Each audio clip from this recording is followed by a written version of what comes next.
Welcome back to AP Biology. My name is Dr. Tamara Philip, and in this lesson we'll be looking at the ways in which organisms are specially adapted to be as efficient as possible with energy and matter. We'll start off by looking at cells and the ways in which cells are very efficient at doing the jobs they need to do. And then we'll look at multicellular organisms, and we'll see how organs are specialized for their functions. And in this we're going to focus in on the lungs, and we're actually going to look at a pair of lungs that came from a goat, and we're going to spend time examining and dissecting them. After that, we're going to spend some time thinking about communities and how communities can work symbiotically to be efficient about the way that they also utilize energy and matter. The Global Teaching Project is doing a great job by giving segments of the difficult topics so that they can be understood in a much better way. The Global Teaching Project, the thing that I really liked about it was that it kind of recreated a classroom. With this age of globalization and intermingling, it is all the more necessary that all students everywhere have access to a good education. So the role that the Global Teaching Project is playing here is very, very admirable. Hello and welcome to AP Biology. My name is Dr. Tamara Philip, and in today's lesson we're going to be thinking more about interactions, and we're going to be thinking about how cooperative interactions within organisms promote efficiency in the way that they use energy and matter. Recently we've been thinking about energy and matter and how they flow and cycle through the environment. Now we're going to think about how organisms have evolved fascinating mechanisms to be able to use energy and matter efficiently. So we know that organisms have got lots of different jobs to do. So they have to grow, they have to somehow obtain nutrition from the environment, however harsh that environment is. They have to respire and they have to reproduce. And that's only a few of the things they have to do. These are complex functions, and so organisms, no matter how small, are structured and evolved so that they can do these things as efficiently as possible. And if we think about the cellular level and go outwards, so thinking about cells, things are compartmentalized inside cells. So for example, in a eukaryotic cell, you have DNA that's packaged into the nucleus. And so a question that we consider is, how does this compartmentalization of processes in the cell make cells more efficient at using energy and obtaining matter from the environment?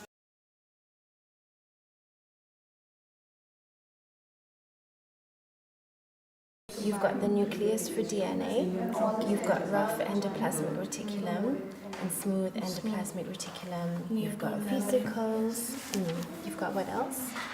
I'm just saying that smooth Exactly. are more near to this cell membrane, Yeah. and far near to the nucleus. Organelle of the cell has a different function, like mitochondria is the powerhouse of the cell. It provides energy to the cell. Like a lysosome is the suicidal bag, they digest the cell. Right, so because the segregation by the cell membrane also helps them save the energies of the outside cell of the cytoplasmic interaction. So walking around and listening into some conversations, I heard people talking about how when there are all the different compartments there are. So like how there's the nucleus, there's the ribosome, well the ribosome's not a compartment, but there's rough and smooth endoplasmic reticulum, and how each of those is optimized to be able to do the job it has to do. So for example, in the mitochondrion, we've got that double membrane, which is involved in the production of ATP synthase. And in, for example, the lysosome, that has to be highly acidic, which can help it to digest bits of cellular debris. So every compartment is optimized to do the job it has to do, and that makes it very efficient. A little bit like how in a factory, you don't have just all the different things in the factory going on in one floor. Like different sections of the factory would be designed so that they can do different jobs, like painting or shaping or molding. So it's the same thing in the cell. A good example of thinking about this compartmentalization for efficiency is when we look at palisade cells, those cells that are found in the topmost portion of the leaf. And they're packed full of chloroplasts so that the chloroplasts can trap light energy and use it for photosynthesis. And if we look at this image, we see that the chloroplasts are in different positions in the cell according to how much light there is. So if the cell is exposed to very harsh and direct sunlight, then the chloroplasts move to the sides. And if the cell is in darker conditions, the chloroplasts will actually move up to the top of the cell so that they can be exposed to as much light as possible. So even in the place or the location where the organelles move themselves, that is done in order to promote efficiency as well. Now we're going to move on from thinking about cells and their organelles to actually think about multicellular organisms like you and like I. So we're going to start off by thinking about the ways that we do gas exchange in our bodies, and we're going to move on to do a lung dissection. So before we do that, let's have a look at the simple diagram that shows the structure of the lungs. So as we see from this diagram, we've got the trachea, which is that pipe that brings air into our lungs. And then the trachea divides into two, the separate lungs. And then underneath the lung, we've got this muscle called our diaphragm. So it's nice to look at this in 2D, but it's even better to see kind of a real example of the lungs. So we'll do that now. And we're going to do that with a pair of goat lungs.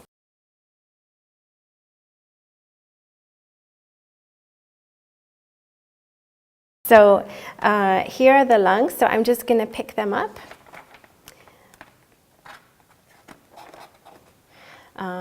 So we actually have some additional things here, including this. So we've got the lungs. So here's one and another. And then this is the heart too. And you can see all this stuff around the heart. What do you think that is? Fat, yeah. So there's all this fatty stuff around the heart. This is just like we were talking about the other day. So just like we were talking about in a previous lesson, there's this great connection between the heart and the lungs. And we can see it right here, right? How tightly connected, literally, the heart and the lungs actually are. So as we look at the lungs, we can see that there are some features that are recognizable from the diagrams. So we can definitely see that there are two. But what do you notice is different between this and the diagrams that we've been looking at lately? The lobes of lungs are present in this. The lobes? Can you tell me more what you mean about that? This one here is one lobe, the second and the third. Okay, so it's not just two neat pieces of the lungs. It's a bit more complex than that. Okay. Anything else you notice that's different? That they're very close to each other. Yeah, they're very close to each other. They're very close to the heart as well. Let's begin by looking at the trachea. So this is the trachea. Over here, it's been cut away, but this is where the food pipe would have been. The food pipe is right next to the trachea. And the trachea has got these rings of cartilage that allow it to expand and contract a little bit. And yet they give it enough strength that the windpipe won't collapse. Okay. So is anybody feeling like they might like to just feel what it's like? Is it hard? It's not. It's a little harder than what you would think it is looking at it. But not hard enough that not to make it flexible, like it can move. Yeah. Like Dr. Philip explained. Anybody else wants to try touching the trachea? You can come in. Yeah. Okay. Is it also a little hard because it's out of the body now? I don't think so. So I think cartilage is always hard. Okay. So cartilage would be also the stuff that make some of the hardish parts of your nose, some of the softish structure of your ear. So it would tend to always be like this moderately hard structure. Okay. And So the food pipe also. and the food pipe would be soft, yeah. So it's been cut That away. is not cartilage. It doesn't have any cartilage, yeah. Okay, so why don't we start by inflating the lungs? So I'm going to put the straw inside, and I'm just going to squeeze the straw slightly just to try and get rid of any air space, and then I'm going to inflate so you can see what happens. Oh my god. Oh my god. Whoa. Oh my god. Yeah, so if you want, you can touch it, feel how spongy it is.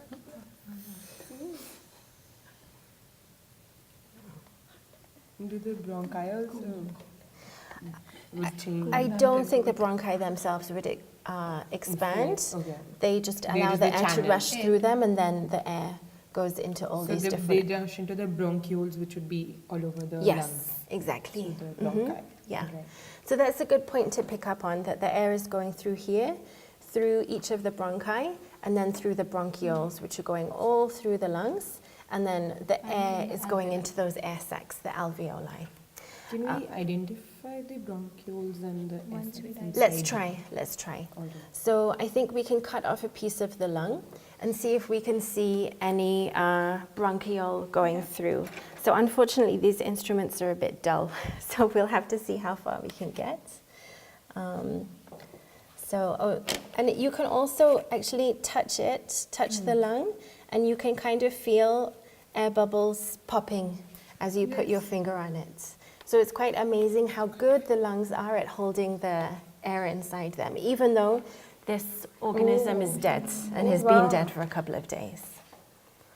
It's like the gas bubbles in the cold drink, like Yeah. they pop, or that wrapping paper. It's like just you like pop that, it, so yeah. It's like And Yeah. you can see the bubbles also Yeah. with this one. I think so. yeah, you can feel them. Yeah. Spread it. Move your hands around. Let me like inflate them one identify more where time, they and then you'll be able to do that more. Yeah. Let her audio.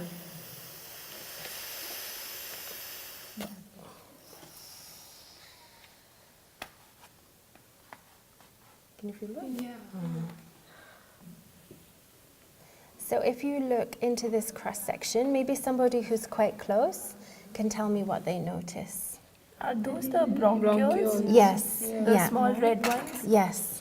Yeah. So we've got one small hole here, right, which is part of a bronchiole. Another one here. Another one here. So can you see any of them? Yeah, over here, over here, over here. They're like tiny pores almost. Yes. Yeah. So what we're looking at, it looks like a pore. It's actually just a cross section through that small bronchiole. Yeah. Let's see if we can get a cross section that shows the bronchioles a bit better. So I'm just going to go right through here.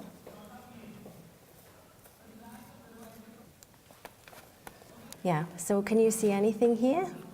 You can point it out with this if you want. So it's this one, right? This hole, it's Yeah. almost like a small tube. Yes, it is a small tube, exactly. We've got another one there. Yeah, this one. Yeah. Yeah. Another small tube. Mm-hmm. Can you see it? Yeah. And that makes a lot of sense that in the piece that I cut right from the end of the lung, we can only see these tiny tubes, and when we go in a bit further, they're a bit bigger. Part? So the coloration, I think, is to do with how much air is inside it. Okay. We're going to take this small piece of lung and put it into this beaker of water and see what happens. So what do you expect would happen to this when I put it in? It's going to float because it is so packed with air. So if we took another piece of tissue, like some muscle, or if you even think about if you ever prepare chicken and you wash it beforehand, it won't float in the water like this is. But this lung, even though it's uninflated, even though the animal is dead, this tissue is so well adapted to holding air that it still is holding the air and it's floating. Yeah. So looking at the lungs gives us a really good sense of how well adapted our bodies are. So of course that was a goat lung, but human lungs would be very similar. We see how good they are at expanding to take in air. We see how good they are at holding air when I showed you the piece of lung floating in the glass. And also one other thing is that they're so well adapted by having so many capillaries like intertwined with all those alveoli, which are so small that we can't even see them in the lung. But if we were to look at them underneath a microscope, we would be able to see them quite clearly. And another point to bear in mind is if you think about the amount of pollution that we inhale every day, being in a city like this, like imagine the effect that that has on your lungs when they start to get a bit clogged up with particulate matter. It makes it that much more difficult for the lungs to inflate and deflate, and even more so for people who smoke and who are bringing that sticky tar inside their respiratory system.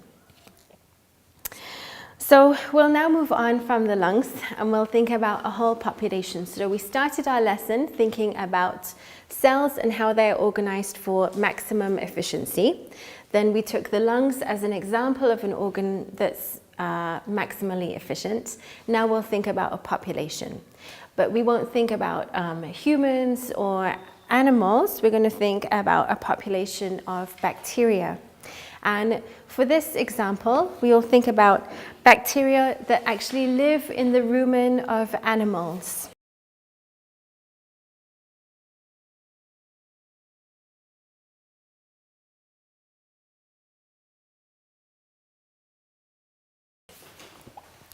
So there are animals called bovines. So that category of animal includes buffalo and cows. And they've got a complex digestive system with a 4-chambered stomach. So if you have a look at that picture of a bovine, you'll notice that its digestive system is very complex and extensive. So it's got an esophagus like us, and instead of having one stomach and then a series of different intestines, it's a bit more complicated, and it's got an extremely large compartment that you see there in the darker color called the rumen. So we're thinking about animals that have that kind of digestive system. So the rumen is the largest of these different chambers, and it actually hosts billions of different microbes which help in the digestion of the food. And so they help cows or water buffalo digest things like grasses, which otherwise they wouldn't be able to digest if they didn't have this community of bacteria. And what's interesting about this community in the rumen is that each population of bacteria is dependent on the others for their survival. So they're highly interdependent. And we can, of course, describe that relationship as being one that is symbiotic. So that's a word we've come across before, this idea that things that are in a symbiotic relationship are living together and dependent on one another in some way. And this community of bacteria in the rumen, with its highly interdependent way of living, is a good example of a community that interact together to be more efficient at utilizing matter. So one thing is that they help the cow in digestion, and if you don't consider the cow and only think about that community of bacteria, each of them are eating byproducts that another has produced. They're all relying on each other for survival. And so we can say that that kind of symbiosis results in the increased efficiency in terms of using matter and energy. This symbiosis is so critical and so delicate that when one bacterial population is affected by something in the rumen, for example, if there's a change in a food source, like a change from grass to seed, this change can have knock-on effects for all the other different populations of bacteria in the rumen. And this can affect the ruminant animal so badly that it's no longer able to digest properly because that community has been so badly affected. So on that point, we'll move on to the second part of the lesson, which is about how interactions between and within populations can affect them.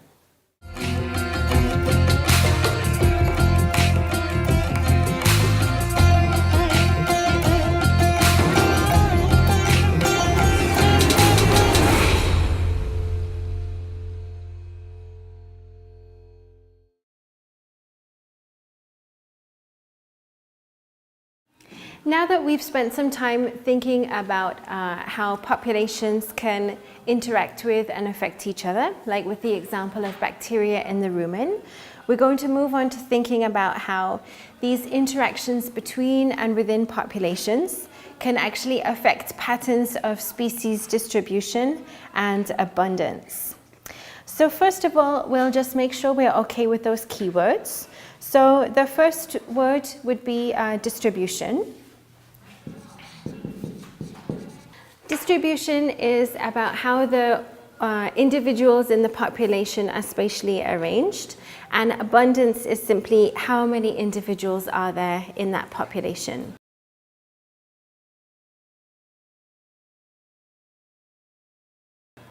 So if you look at this picture, we've got some examples of different kinds of distributions.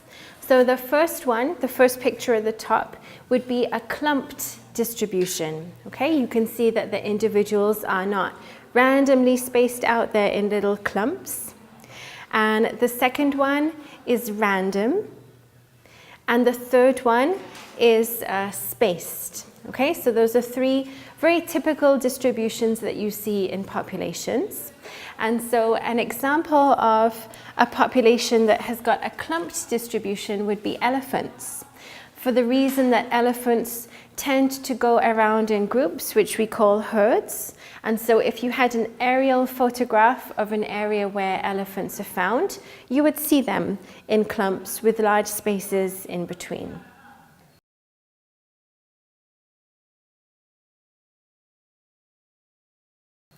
And then our second distribution type is called random. And an example of a random distribution might be a kind of flower that grows in the wild, like dandelions.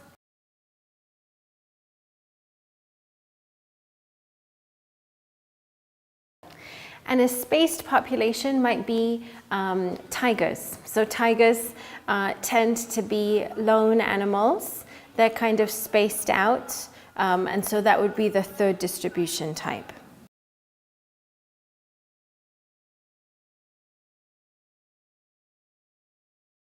What interactions between or within populations would cause those kinds of distributions?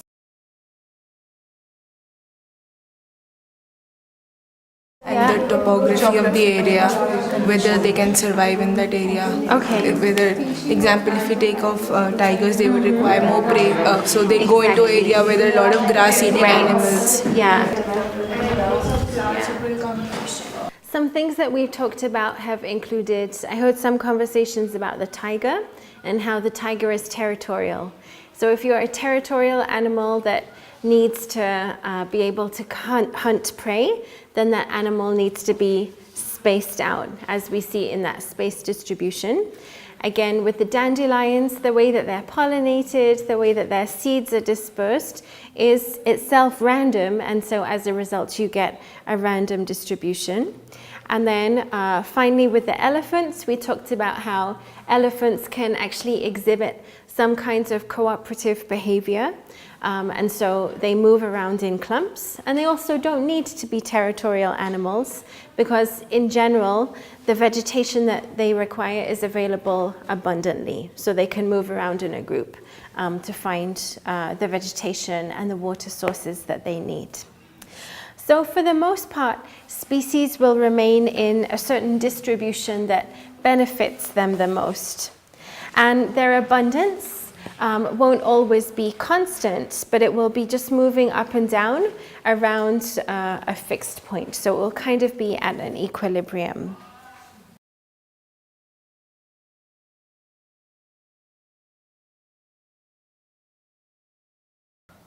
However, extreme events like natural disasters, earthquakes, can actually affect species distribution and abundance. And so that's going to be our second learning point, and we'll look at some examples of this.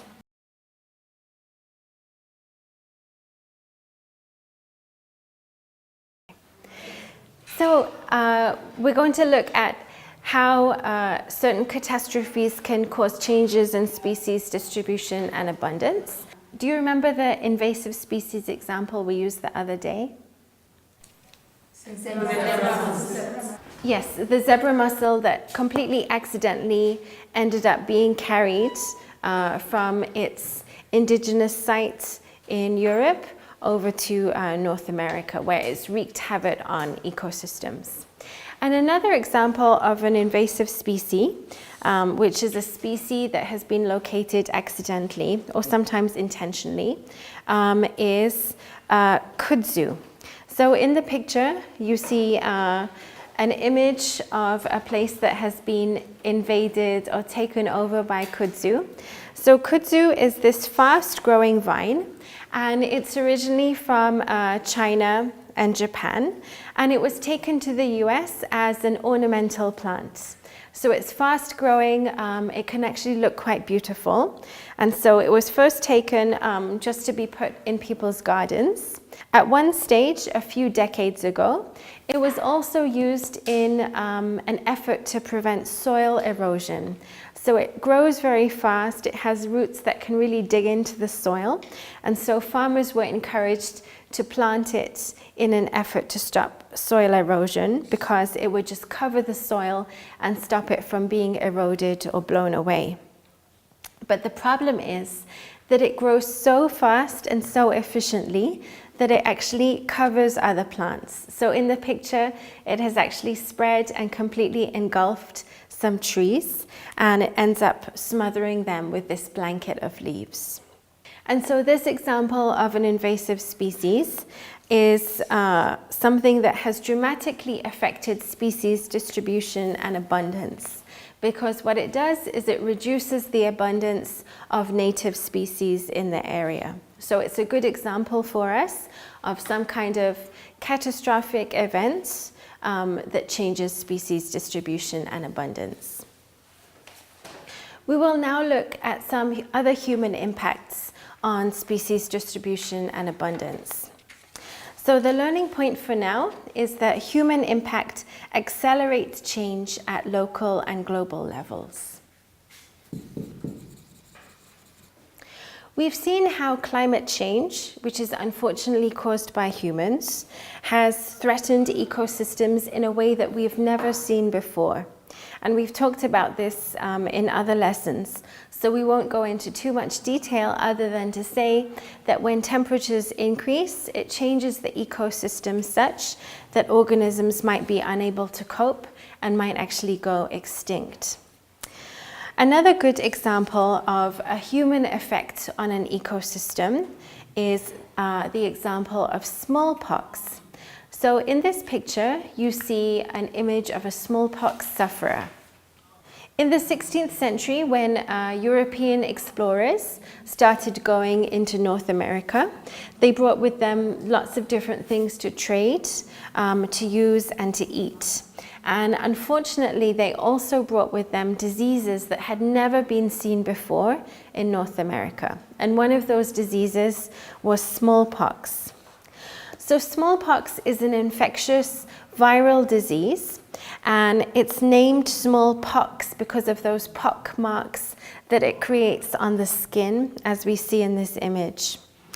And the disease leaves incredibly disfiguring scars. And so even if people survive the disease, they're left for the rest of their life, like covered in these scars. But there is a vaccination for smallpox, and once that vaccination program went worldwide, smallpox was actually eradicated in the 1970s. But before that, it was a terrible and horrifying epidemic disease. And when smallpox arrived in North America with these European explorers, the problem was that because North Americans had never been exposed to this disease ever before, they had no immunity whatsoever. And so you can imagine the effect that that would have had on North American populations, right? Or Native American populations. They had no natural immunity. They would be exposed to smallpox in the European population, be infected, and then go on very rapidly to infect other people. And it caused certain Native American tribes to be so badly damaged by smallpox that there was about 25 to 50% death in different tribes. Okay, so it was incredibly devastating. And smallpox was only able to be checked when people started implementing a basic vaccination program in North America. So this is a very tragic example of how human impact can accelerate change at a global level, right? So there was a movement of people, they brought a disease with them, and then it completely devastated a population of people who before had never been exposed to that disease. Besides human impact, geological changes and meteorological events can also affect populations extremely badly. So an example of a meteorological event would be a meteor strike. Can you recall a time when we've talked before about a meteor striking the Earth and the ecosystem effects that it had? Asnath. The meteor strike that happened years ago, it led to the extinction of dinosaurs. Yes, the meteor strike that happened millions of years ago that led to the extinction of the dinosaurs. So we already know an example of when a meteorological event can lead to a big impact on ecosystem distribution. So severe, in fact, that the dinosaurs went extinct because of it. This brings us to the end of this lesson, in which we've seen how in biology, the different parts of the whole are interdependent and wonderfully organized in terms of structure and function. So this is true for simple organisms such as bacteria, which operate interdependently in the rumen of ruminants. It's also true for organs within a multicellular organism like you and like I. In the second part of our lesson, we also learned about how whole ecosystems are dependent on each other for proper functioning and stability. We just saw how short-term effects like an invasive species or the movement of a virus from one part of the world to another can affect species distribution and abundance and the delicate balance of an ecosystem. Hello and welcome back to AP Biology. My name is Dr. Tamara Philip, and this lesson was about energy efficiency and population patterns. In this lesson, we explored two different ideas. Firstly, how cells and organisms are adapted to be as efficient as possible. And secondly, how populations of organisms are organized and how they impact one another. These ideas help us to continue to explore the fourth big idea of AP Biology, which is that biological systems interact, and these systems and their interactions possess complex properties. In this class, we were mainly looking at the interactions of biological systems and their environment. First, we saw how in biology, the different parts of the whole are interdependent and wonderfully organized in terms of their structure and their function. And so to show this, we took some illustrative examples. We looked at chloroplasts and how they reorganize themselves depending on the light conditions that there are. We looked at the lungs as gas exchange surfaces in multicellular organisms, and we even did a lung dissection to try and learn more about these. We learned about communities of bacteria in the rumen and how they work together, how they feed off one another, and how they're generally interdependent. In the second part of the lesson, we learned about species distribution and abundance. And in distributions, we learned that there are three main types of distribution: uniform distribution, random distribution, and clumped distribution. We learned about how extreme events can disturb the distribution of organisms and, of course, change their abundance. And we took some illustrative examples to understand this more. So we looked at the example of kudzu, which is an invasive species.